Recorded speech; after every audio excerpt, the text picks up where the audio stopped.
નમસ્તે બાળકો, હું સુધીરભાઈ અકબરી મારી યુટ્યુબ ચેનલમાં આપનું હાર્દિક સ્વાગત કરું છું. આજે આપણે બીજા ચેપ્ટર વ્યવહારોની દ્વિઅસર અને ખાતાના પ્રકારોમાં ખાતાના જે પ્રકારો છે વ્યક્તિ ખાતું, માલ મિલકત ખાતું અને ઉપજ ખર્ચ ખાતું એની ઉદાહરણ દ્વારા સમજૂતી મેળવીશું. ચાલો બાળકો, અગાઉના લેક્ચરમાં ખાતાના 3 પ્રકારો એની અંદર સમાવિષ્ટ ખાતા કયા કયા છે અને ઉધાર જમાના નિયમોની સમજૂતી મેળવી હતી. હવે આ બાબતને આપણે ઉદાહરણ દ્વારા સમજીએ. નીચેના ખાતાઓનું વર્ગીકરણ કરો અને ટૂંકમાં સમજૂતી આપો. ચાલો, તો 4 વિભાગ છે: ક્રમ, ખાતાનું નામ, ખાતાનો પ્રકાર અને ટૂંકી સમજૂતી. પહેલું ખાતું છે રાકેશનું ખાતું. તો એ થશે બાળકો કયા પ્રકારનું ખાતું? તો વ્યક્તિ ખાતું. કેમ? એની ટૂંકી સમજૂતી. તો રાકેશ એટલે સજીવ કે જીવંત વ્યક્તિ છે. બેંક ઓફ બરોડાનું ખાતું એ પણ વ્યક્તિ ખાતું, કારણ કે બેંક ઓફ બરોડા નાણાકીય સંસ્થા છે, એટલે એકાઉન્ટની અંદર એ ગણાય કાયદેસરની કૃત્રિમ વ્યક્તિ. ત્યાર પછી છે આખર માલ સ્ટોકનું ખાતું. માલ મિલકત ખાતું, માલનો સ્ટોક, ધંધાની ચાલુ મિલકત એટલે માલ મિલકત ખાતું. પેટન્ટનું ખાતું, પેટન્ટ ધંધાની બિન ચાલુ કે સ્થિર અદ્રશ્ય મિલકત છે, એટલે એ માલ મિલકત ખાતું છે. ડેમરેજનું ખાતું, જ્યારે ધંધામાં માલ ખરીદવામાં આવે ત્યારે ખરીદી સમયે અનેક ખર્ચા થતા હોય છે, એમાંનો એક ખર્ચ છે આ, એટલે ઉપજ ખર્ચ ખાતું. લેણી હુંડીનું ખાતું, આ પારિભાષિક શબ્દ આપણે શીખી ગયા છીએ. લેણી હુંડી એટલે ધંધાનું લેણું, પૈસા લેવાના છે, કોની પાસેથી લેવાના છે? તો એ છે દેવાદાર, અને દેવાદાર એ વ્યક્તિ છે, એટલે વ્યક્તિ ખાતું. આનાથી વિરુદ્ધ દેવી હુંડીનું ખાતું, એ પણ વ્યક્તિ ખાતું, કારણ કે દેવી હુંડી એટલે ધંધાનું દેવું, દેવું એટલે લેણદાર, લેણદાર એટલે વ્યક્તિ.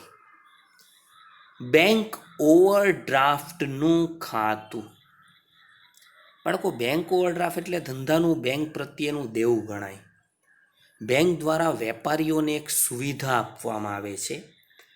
બેંકમાં વેપારીના ખાતામાં બેલેન્સ ન હોય તેમ છતાં અમુક ચોક્કસ રકમ 50,000, 1 લાખ, 2 લાખ રૂપિયા સુધી રકમ ઉપાડી શકે. ઓવરડ્રાફ્ટ, વધુ રકમ ઉપાડવી, આ ઉપાડવાની સુવિધાનું નામ છે બેંક ઓવરડ્રાફ્ટ. તો વેપારીએ વધુ પૈસા ઉપાડી લીધા હોય બેંકમાંથી, તો ભવિષ્યમાં એણે બેંકને ચૂકવવા પડે, એટલે ધંધાનું બેંક પ્રત્યેનું દેવું છે. હવે દેવું છે એટલે બેંક એ શું ગણાય? લેણદાર, લેણદાર એટલે વ્યક્તિ. આશાદીપ વિદ્યાભવનનું ખાતું, આ એક સ્કૂલ છે, શૈક્ષણિક સંસ્થા છે, કાયદેસરની કૃત્રિમ વ્યક્તિ, વ્યક્તિ ખાતું. પેટા રોકડનું ખાતું, પેટા રોકડ, રોકડ રકમનો નાનકડો ભાગ એ ધંધાની ચાલુ મિલકત. રોકડા રૂપિયા આપણી પાસે હોય, રોકડ શિલ્લક, કે બેંકમાં હોય બેંક શિલ્લક, એ ધંધાની ચાલુ મિલકત એટલે માલ મિલકત ખાતું. સૌરાષ્ટ્ર યુનિવર્સિટીનું ખાતું, ધોરણ 12 પછી ઉચ્ચ અભ્યાસ માટે કોલેજ લેવલનું અન્ય અલગ અલગ કોર્સીસ, એ માટે યુનિવર્સિટી હોય, શૈક્ષણિક સંસ્થા, વ્યક્તિ. ઉપાડ પર વ્યાજનું ખાતું, ધંધાનો માલિક ધંધામાંથી અંગત ઉપયોગ માટે કંઈ લઈ જાય એ કહેવાય ઉપાડ. તો અહીંયા એક નિયમ બાળકો એવો છે, માલિક જે ઉપાડ કરે ને એના ઉપર વર્ષ પૂરું થાય એટલે માલિકે ધંધાને વ્યાજ આપવું પડે. ધંધો અને માલિક એકબીજા કરતાં અલગ છે એકાઉન્ટની દ્રષ્ટિએ. તો માલિક ઉપાડ ઉપર વ્યાજ ધંધાને આપે અને ધંધાને આ વ્યાજ મળે, એટલે ધંધા માટે આવક છે, ઉપજ ખર્ચ ખાતું. આનાથી વિરુદ્ધ મૂડી પર વ્યાજનું ખાતું.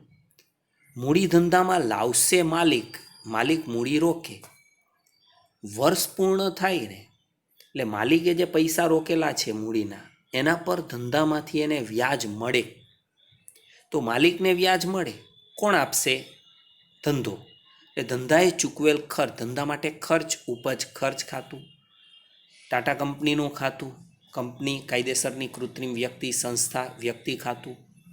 હવે ટાટા કંપનીના શેર હોય ને બાળકો, તો શેર એટલે રોકાણ, રોકાણ એટલે મિલકત, તો એ માલ મિલકત ખાતું. પણ જો આ શેર પર મળેલ ડિવિડન્ડ હોય તો ડિવિડન્ડ એ ધંધાની ઉપજ, તો એ ઉપજ ખર્ચ ખાતું બની જાય. આગળ વધીએ.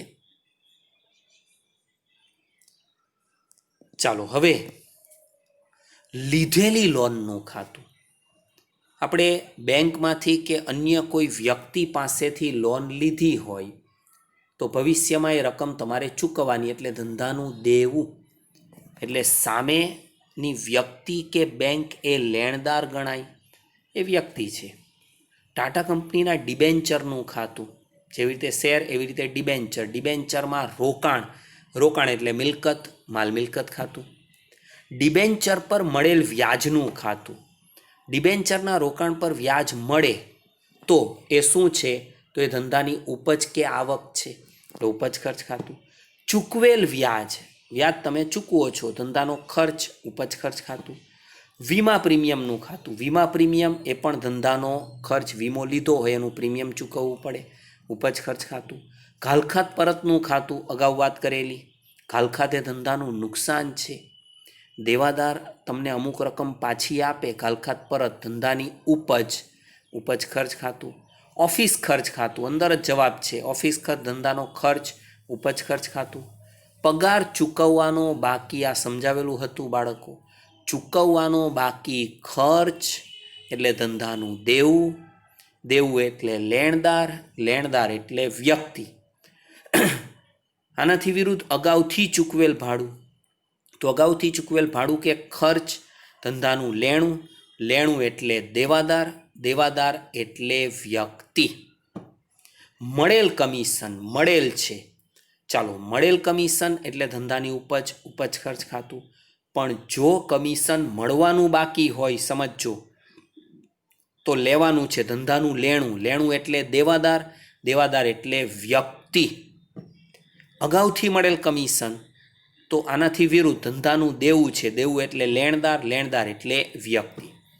યુનાઇટેડ ઇન્સ્યોરન્સ કંપનીનું ખાતું, લોકોને વીમા અંગેની સેવા આપતી સંસ્થા, સંસ્થા એટલે વ્યક્તિ.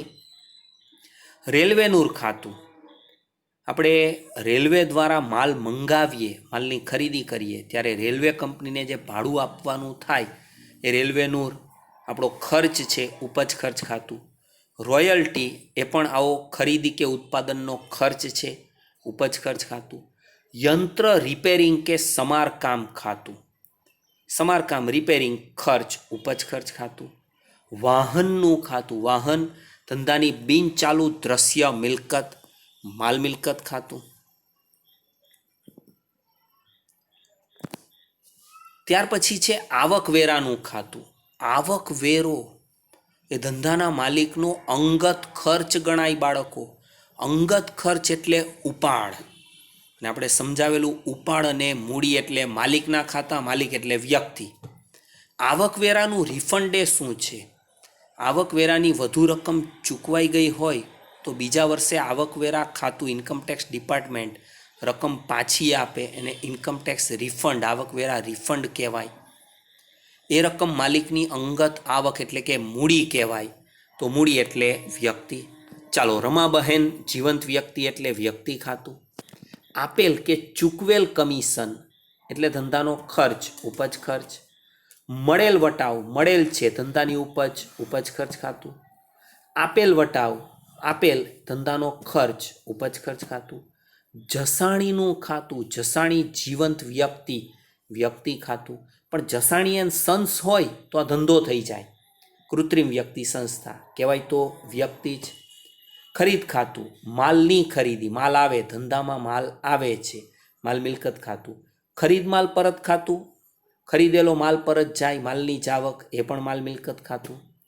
વેચાણ ખાતું, વેચાણ ધંધામાંથી માલ જાય, માલની જાવક, માલ મિલકત ખાતું. વેચાણ માલ પરત ખાતું, વેચેલો માલ પાછો આવે, માલની આવક, માલ મિલકત ખાતું. આગથી બળી ગયેલ માલ, બાળકો ખાસ, માલ આગમાં બળી જાય તો કંઈ રાજી થવાની વાત નથી, ધંધાને નુકસાન થાય છે. નુકસાન એટલે ઉપજ ખર્ચ ખાતું. આ જ રીતે ચોરીથી ગયેલ માલ, તો ચોરીથી પણ નુકસાન થાય છે, નુકસાન એટલે ફરીથી ઉપજ ખર્ચ ખાતું. ધર્માદામાં આપેલ માલ એટલે અનાથ આશ્રમ, મંદિર, વૃદ્ધાશ્રમમાં તમે કંઈ વસ્તુ આપો, માલ આપો, તો એ ધંધાનો ખર્ચ કહેવાય, ધર્માદાનો ખર્ચ, ઉપજ ખર્ચ ખાતું.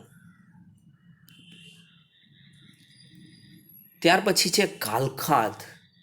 ઘાલખાદ એટલે ડૂબેલું લેણું. દેવાદાર પાસેથી જે પૈસા લેવાના હતા, લેણું, એ પૈસા ડૂબી ગયા, હવે નથી મળવાના, એટલે નુકસાન. નુકસાન એટલે ઉપજ ખર્ચ.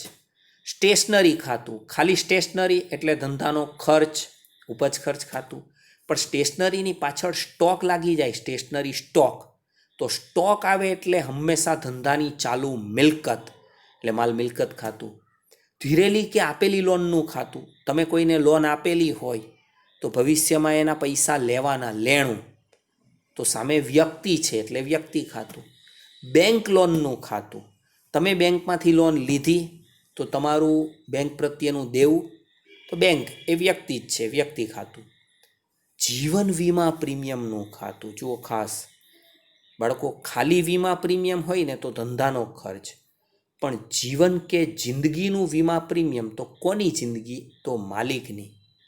તો આ વીમા પ્રીમિયમ એ માલિકનો અંગત ખર્ચ કહેવાય. અંગત ખર્ચ એટલે ઉપાડ, અને ઉપાડ એટલે વ્યક્તિ ખાતું. તમે લોન લીધી છે એના વ્યાજનું ખાતું, એ વ્યાજ તમારે ચૂકવવું પડે એટલે ખર્ચ, તો ઉપજ ખર્ચ ખાતું. તમે લોન આપેલી હોય ધીરેલી, એના વ્યાજનું ખાતું, એ વ્યાજ તમને મળે, એ ઉપજ કે આવક, ઉપજ ખર્ચ ખાતું. પોસ્ટ ઓફિસમાં પૈસા રોકેલા હોય, કિસાન વિકાસ પત્ર, ઇન્દિરા વિકાસ પત્ર, રાષ્ટ્રીય બચત પત્રો, NSC, નેશનલ સેવિંગ સર્ટિફિકેટ, તો આ પોસ્ટ ઓફિસમાં વિવિધ રીતે કરેલું રોકાણ છે. અને તમને હવે ખ્યાલ જ છે, રોકાણ એટલે મિલકત, માલ મિલકત ખાતું. પ્રોવિડન્ટ ફંડ અથવા નિવૃત્તિ ફંડનું ખાતું, એ વ્યક્તિ ખાતું. જો કઈ રીતે, ધંધાનું કર્મચારી પ્રત્યેનું દેવું છે. કોઈ કર્મચારી જે નોકરીમાં દાખલ થાય છે, એ જ્યારે નિવૃત્ત થાય ને, રિટાયરમેન્ટ વખતે 58 કે 60 વર્ષની ઉંમરે, ત્યારે ધંધાના માલિકે ધંધામાંથી એને ચોક્કસ રકમ નિવૃત્તિ વખતે આપવાની હોય, એનું નામ છે નિવૃત્તિ ફંડ કે પ્રોવિડન્ટ ફંડ. એટલે ધંધાએ કર્મચારીને ભવિષ્યમાં એ રકમ આપવાની છે, એનું કર્મચારી પ્રત્યેનું દેવું છે. દેવું એટલે લેણદાર, લેણદાર એટલે વ્યક્તિ. આનું ત્રીજું પણ એક નામ છે બાળકો, ભવિષ્ય નિધિ. પ્રોવિડન્ટ ફંડ, નિવૃત્તિ ફંડ કે ભવિષ્ય નિધિ, વ્યક્તિ ખાતું. પ્રોવિડન્ટ ફંડના રોકાણોનું ખાતું, બાળકો રોકાણ આવી જાય એટલે ધંધાની મિલકત, માલ મિલકત ખાતું. અને છેલ્લે પ્રોવિડન્ટ ફંડના રોકાણોના વ્યાજનું ખાતું. જો આ વ્યાજ એ આવક છે પણ ઉપજ ખર્ચ ખાતામાં આવતું નથી. કેમ?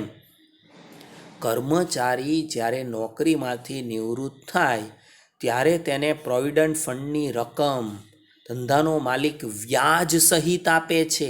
સમજૂતીમાં જુઓ, આ વ્યાજ પ્રોવિડન્ટ ફંડમાં ઉમેરાય છે, અને પ્રોવિડન્ટ ફંડ એ દેવું જ છે.